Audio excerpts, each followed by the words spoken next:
Ada and Chike were siblings growing up in a bustling city. Ada, the younger one, was just 6, her innocent laughter like the tinkling of a bell. Chike, her older brother, was 12, mature for his age, but still a child at heart. Their parents, Mr and Mrs Okafor, were hard-working professionals who often found themselves buried in their careers, leaving little time for their children.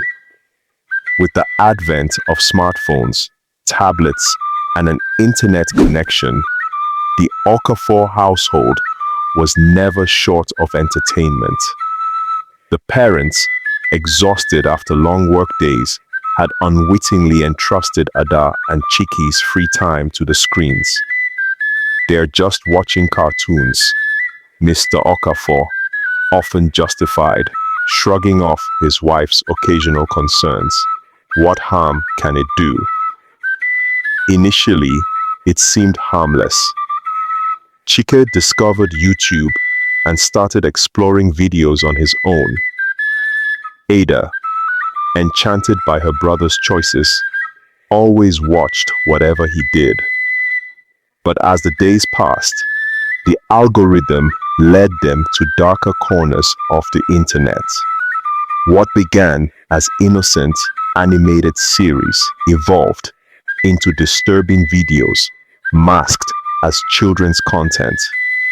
Chike, curious and naive, didn't understand the potential dangers. Videos with violence, horror themes, and harmful messages slipped through, captivating Ada's young, impressionable mind. One night, Ada had a nightmare. She screamed in terror, waking the entire house. "The monster's here! It's here!" she cried, clutching her blanket. Her parents rushed in, alarmed. "It's just a dream, Ada," Mrs. Okafor reassured her. But Ada refused to sleep, pointing at the tablet in the corner. Chike, scared and confused, tried to explain.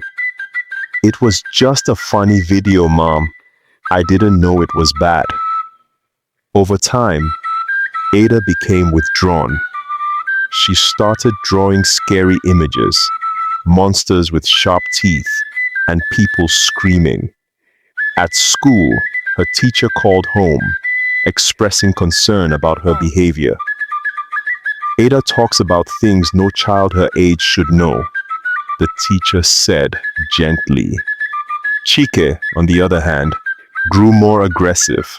He mimicked the behaviors he saw online, often shouting at Ada or mocking his classmates. His grades dropped, and he stopped talking to his friends. The breaking point came one evening when Chike attempted to imitate a dangerous stunt he'd seen in a video. He ended up falling from a tree, fracturing his arm. "What were you thinking, Chike?" his father yelled in panic as they rushed him to the hospital. Through tears, Chike confessed, "I just wanted to try it. The people in the video said it was easy." That night, as Chike lay in his hospital bed and Ada clung to her mother, Mr. and Mrs Okafor finally faced the consequences of their neglect. They realized they had left their children to navigate a world they barely understood, unprotected and unguided.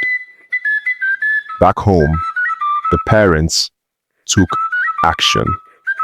They restricted access to devices, installed parental controls, and began monitoring everything their children watched.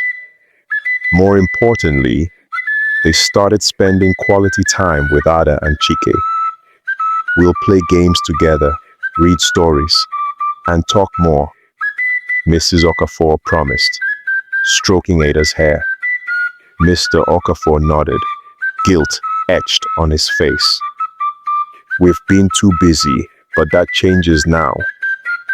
Over the weeks, the change in the family was remarkable.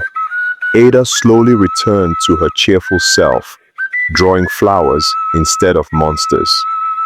Chike apologized for his behavior and worked hard to rebuild his grades and friendships.